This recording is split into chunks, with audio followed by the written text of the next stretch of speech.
Salut tout le monde, j'espère que vous allez bien. Aujourd'hui on se retrouve pour un nouveau retour vide-grenier du mardi 15 août. Il y avait un énorme vide-grenier, prévu 500 exposants et au final il y en avait 575. Mais qui dit énorme vide-grenier de 500 exposants dit aussi énormément de chineurs à côté. Donc j'ai eu pas mal de choses, j'y suis allé avec deux amis qui ont eu énormément de choses aussi. Il y a eu du jeu vidéo et il y a eu des vêtements et c'est des assez belles prises quand même, des très belles prises même. On commence avec le volant Mad Cat les amis sur PS1. Je ne sais pas s'il est compatible PS2, n'hésitez pas à me le dire dans les commentaires. Vous pouvez le voir, il est en boîte et on se l'ouvrira bien entendu en short ou en TikTok, que j'ai eu bien entendu pour la somme de 10 € qui est un très bon prix, sachant que je crois que sur internet en boîte c'est environ 30-40 €, donc ça fait plaisir. Ok, la boîte elle est pas au top de sa forme, mais en vrai les boîtes ça se rattrape assez bien. On continue avec deux jeux de Wii que j'ai eu pour 1 € chacun.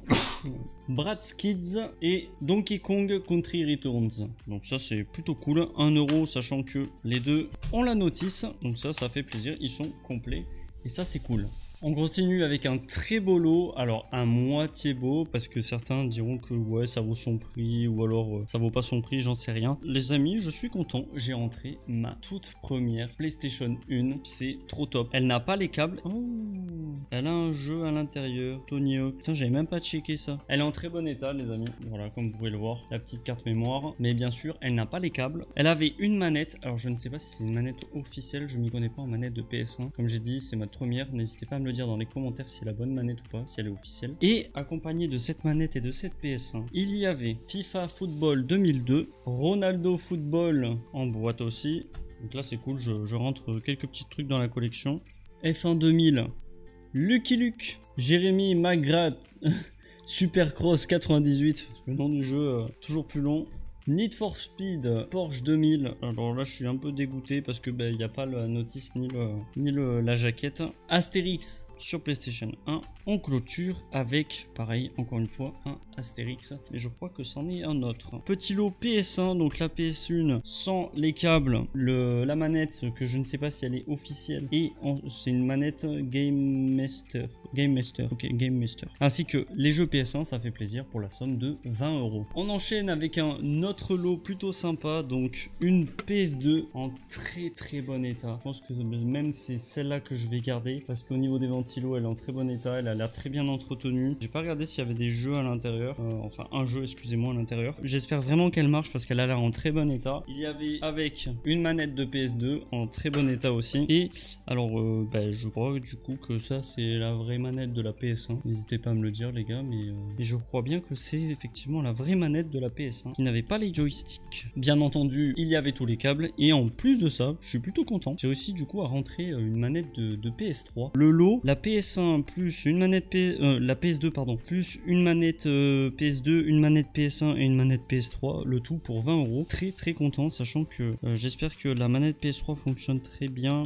Ouais, la gâchette R2 a du mal, mais ça sera toujours mieux que ce que j'ai parce que bon, j'avais plus de manette PS3 les gars. Ma toute première PSP les amis, avec sa toute petite sacoche Sony. Cette PSP les amis n'avait pas de chargeur. La batterie n'a pas l'air gonflée parce qu'il paraît que les batteries sur ces PSP ça gonfle rapidement. Donc sans chargeur, je n'ai malheureusement pas pu tester, voir si elle est si elle fonctionne correctement puisqu'elle n'est pas chargée, elle n'a pas de chargeur et donc il faut que j'essaie de trouver ça les amis pour pouvoir l'essayer et donc je l'ai eu pour 10 €. Maintenant on va attaquer la partie des vêtements.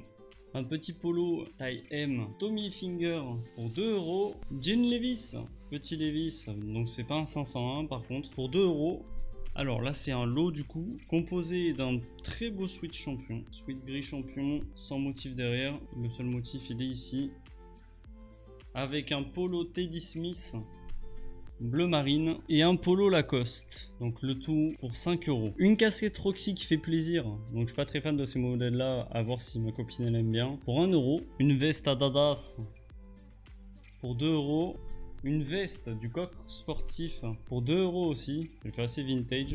Alors là, je sais pas si certains connaissent. J'ai appris ça aujourd'hui. Mais la marque Chevignon. Donc j'ai appris ça. La dame m'a expliqué ce que c'était. Donc pour 12 €, une très belle doudoune verte Chevignon. Comme vous pouvez le voir, le petit logo qui n'est pas petit, juste ici. À l'intérieur là. Et en fait, c'est des marques qui se portent en montagne pour l'hiver. Je ne savais pas. Donc s'il y en a qui s'y connaissent sur cette marque dans les commentaires, n'hésitez pas. Je suis friand. Petite veste Adidas pour 2 € une très belle veste LS. Je trouve que ce genre de veste, on n'en trouve pas souvent dans ce coloris-là, surtout dans ce style-là. Donc 3 € cette veste LS. Je viens de retrouver, mais pour 5 €, j'ai eu Days Gone et Doom, je me rappelais même plus et j'ai oublié de vous les montrer, ils sont totalement complets. Il y avait The Last of Us Remake, la personne elle le faisait à 15 € et c'est tout à fait compréhensible le prix. Mais bon, si je peux le trouver à moins cher, je le trouverai moins cher. T-shirt Eden Park noir, plutôt sympa, plutôt joli. Chemise Eden Park rose. Polo Eden Park, plutôt sympa, avec le motif derrière. Eden Park, j'aime beaucoup parce qu'en vrai, il y a pas mal de roses, mais ça se porte bien. Et on termine, les amis, avec cette chemise Teddy Smith. Donc, je suis désolé, elle est froissée parce que c'est dans un sac. Chemise Teddy Smith blanche à petit pois, je dirais même particules. Et elle est vraiment sympa, celle-ci. Pour 1 €, les amis. Je crois, je me souviens plus. Enfin, je sais que j'ai eu le lot des Eden Park et le Teddy Smith pour 8 € en tout. Voilà les amis, c'est terminé pour cette review brocante. Je vous remercie énormément. Si vous mettez un petit pouce bleu, pensez-y et n'hésitez surtout pas à me poser des questions dans les commentaires ou alors à me reprendre sur certaines choses que j'ai dites. Je suis totalement friand de ça. Merci à vous, on se retrouve dans les commentaires et surtout pour la prochaine vidéo. J'espère que ça vous a plu. Ciao les gars.